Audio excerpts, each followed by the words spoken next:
সবই দেখো প্রথম দফার ভোট হয়ে গেছে, জনতার রায় এখন মেশিন বন্দি, কিন্তু এবার সেই যে ইভিএম নিয়ে বিস্তর গোলমাল।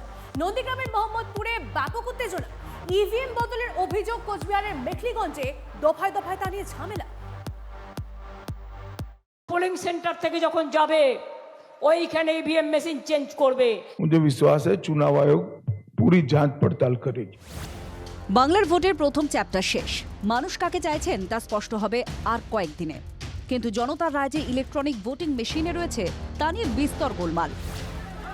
এ ছবি রাজ্য রাজনীতির অন্যতম আলোচিত কেন্দ্র নন্দীগ্রামের।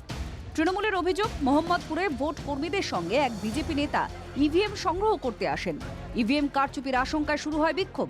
পরিস্থিতি আয়ত্তে আনতে নামাতে হয় কেন্দ্রীয় বাহিনীকে। পাল্টা পথ অবরোধ করে বিজেপি।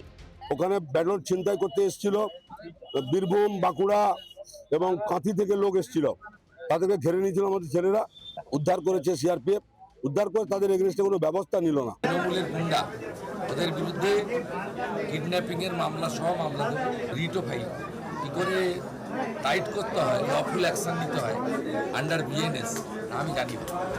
উত্তরের কোচবিহারের ইভিএম নিয়েও অশান্তি। ইভিএম বদলের অভিযোগ তুলে সরব বিজেপি। মাঝরাতে তুমুল উত্তেজনা সীমান্ত শহর হলদিবাড়িতেও। কার্যকর্তারা সেই গাড়িটাকে আটকানোর পরে আমরা দেখতে পারি সেই গাড়িতে ইভিএম উইদাউট সিকিউরিটি একজন সেক্টর স্টেট গভর্নমেন্টের কোনো কর্মচারী।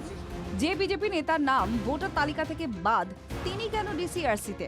এই প্রশ্ন তুলেই সুর চড়ায় তৃণমূল। ভোটাধিকার যার নেই, যার ভোট ডিলিট হয়ে গিয়েছে, যাকে আমরা মুখ্যমন্ত্রী রোহিঙ্গা বলে চিনি, সে ভেতরে কি করছিল? এটা একটা আমাদের ইলেকশন কমিশনের ষড়যন্ত্র বলে মনে হয়।